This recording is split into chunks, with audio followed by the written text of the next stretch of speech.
you're following the wrong God.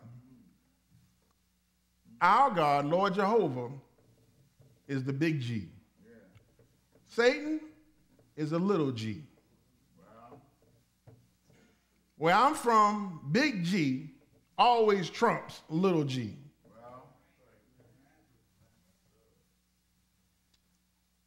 Look in your lives and begin to ask yourselves the question, who are you really looking at? Because remember, beauty, they say, is only skin deep.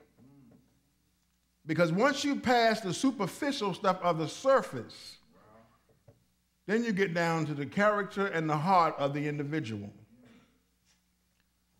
Jesus came and the Bible said that he was not much to look at. Now that's a contrast between the most beautiful to one of the ugliest. But yet the ugliest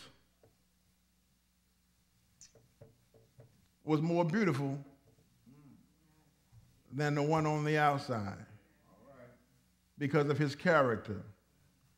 So he's telling us that do not get caught up in outward appearances. Do not get caught up in flashiness. Do not get caught up in eloquence. Do not get caught up in the things that you think are important, because I can tell you this, 9 times out of 10, what you think is important is not important to God.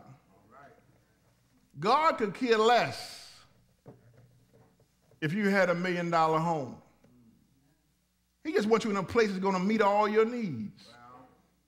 He could care less if you drove a Bentley. He just wants you in a car that's going to get you from A to B. He could care less about the things that you have considered top priority in your lives.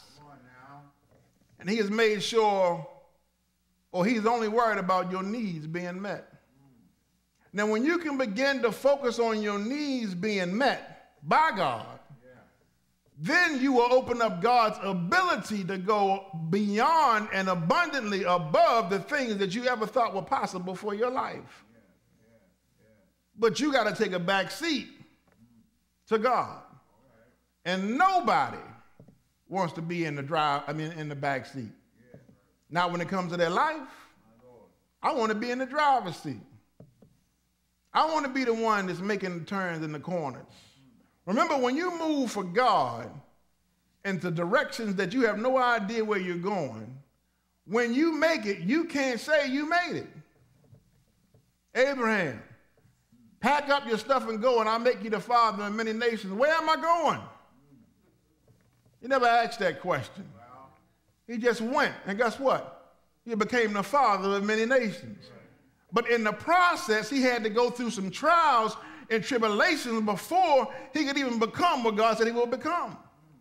Because we know that he tried to drive sometimes. You know how when you're in a car, you riding passenger, and you don't like how they driving, and you say, will you slow down? Stop following that car so close. Stop doing this and stop doing that. Look, pull over, let me drive.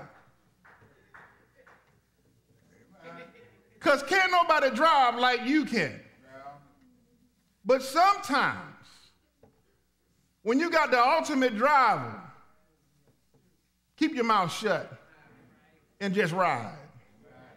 It may not all make sense to you at the time, but you got to understand that if you're following God's path, just ride.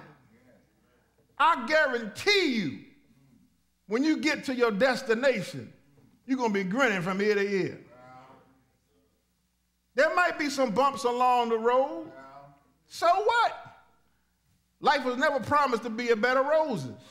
You look through the Bible, you show me somebody who just had the whole roadway laid, even Moses. And here Moses, top #1 agent of God. He had more trouble in a little bit. Every time he turned around, he was fussing at somebody, and because of that, God said, because of your anger, you can't even enter into, wait a minute, Lord, I done all this stuff for you, and I can't even go into the promised land?